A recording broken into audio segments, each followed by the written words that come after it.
All right, guys, check it out. Last minute, I decided to do this video. I wasn't going to, but I figured different setup just slightly than the other Tomahawk I did, so why not? As you can see, I got a lot of Tomahawks here.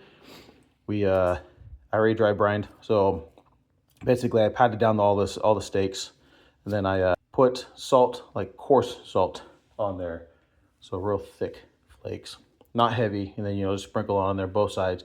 Put on this rack so air can flow through both sides and really dry it out in the fridge. So that's already dry brined. Let that sit for about 4 hours. Pulled it out, and now we're gonna do, because we have salt on it, I'm gonna do a light coat of SPG, a lot of pepper, medium on the garlic, killer hog steak rub, which is really good. Don't mind those. I'm not using those on this one. So that's what I'm gonna be using, and they're gonna come out like this. This steak rub also, I believe, has salt, so I'm not doing super heavy on that as well. It's doing like a light coat on top. So, but once I get this done, I'm gonna fire up that smoker to about 220, and then we'll get it going. Also, what is better than a Z grill? 2 Z grills. And I do wish I could have gotten a different model, but my upgrade only allowed me a certain.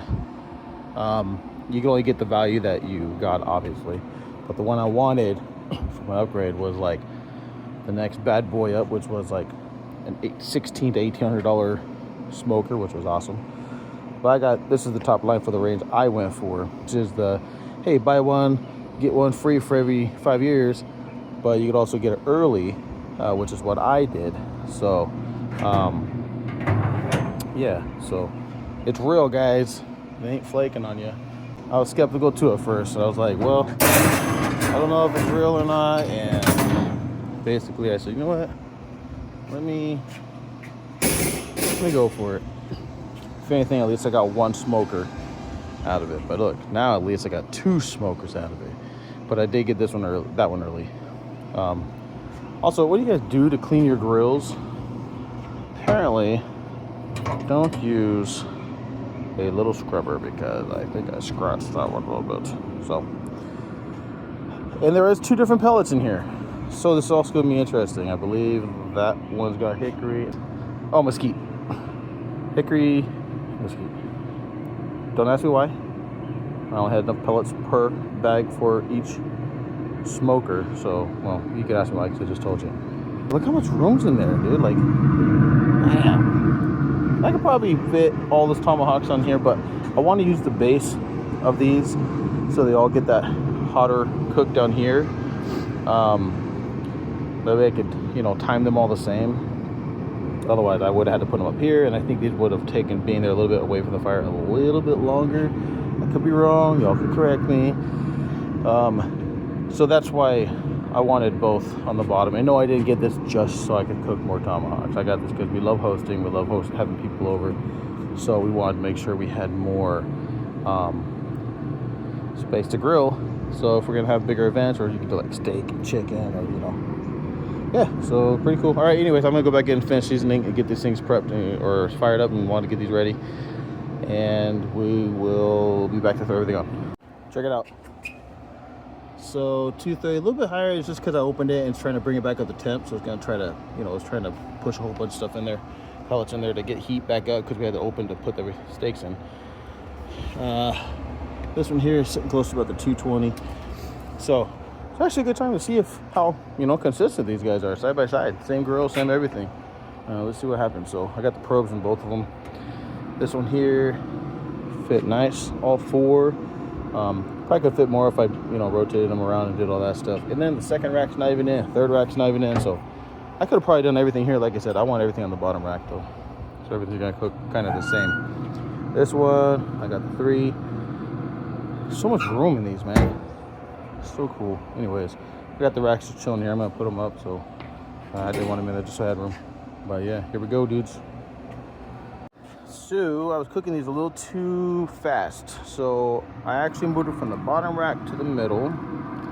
So I would actually recommend that, because that way, because we wanted to do a slower cook, and so we wanted it to smoke real slow. But put in the bottom rack, definitely way too fast. So just for you guys, a little tip: And I lowered the heat a little bit too. So, hey, lesson learned.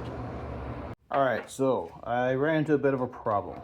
These cooked way faster than I thought, but I'm gonna try something and fingers crossed everything's gonna be fantastic. And nobody will know tonight until they watch this video. These got done way too soon. You can see it's 3:45 right now. And I have like another hour till everyone gets here, hour and a half. So it's not the end of the world. Everyone will be here about 5:30, 6 o'clock. I think we pushed eating to 6. So I do have this little blanket thing real quick for that. So we're gonna wrap in that. We're gonna kind of keep it hot in that, hopefully, and let it keep cooking. But I did pull these about 135, 140, probably a little bit longer than I wanted to. But yeah, let's see what happens. But this is butter and black garlic I put on there to melt into the butter. And then we're done.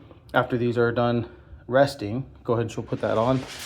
Once we're done resting, then we'll pretty much take all that extra juice, put it into like a little container, and use that for later. So this is a little bit different than normal. Normally we'll eat it after it rests, and it's got all that juice to just dip in and eat right away. But hey, you got a plan for everything. Let's see how this works. All right, here we go. The first dude is gonna take the bite right here. All right, let's see it. So let's look at that nice, you know. Yeah. The nice sear on the steak there. All right. Oh my god. Okay. All right. Yeah. Mm-hmm. All right, so I didn't get very many videos on that night after that. My buddy Josh took that bite. We were just having a good time, so we're just celebrating my wife and I's 22nd anniversary.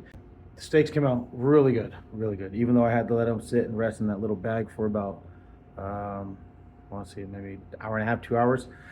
But even when my other buddy showed up late, and his was in the bag for about like 3 hours, and that still stayed pretty hot. So those little bags are amazing. I would get one if you guys don't have one. Things like a heat bag or something like that. But yeah, so definitely would invest in that. Worked out really well for me. Steak came out very flavorful, tender. Still was, even though it cooked, I wish I took it out a little bit sooner because it kind of kept, keeps cooking in the bag. So, but it kind of cooked a little bit more on the just over medium, more than a little bit what I like it. I like mine to be medium steak, at least. So, I don't know. They still were really tender, really good, and with that butter and the black garlic mix, man, that was really good. So, everyone loved it. We had a great time that night, and yeah. So we'll see what's up next. Maybe I'll do some ribs. I'm getting kind of tired of doing steaks all the time. So, thinking we'll do some St. Louis ribs or something like that. So stay tuned for the next one. All right. Laters.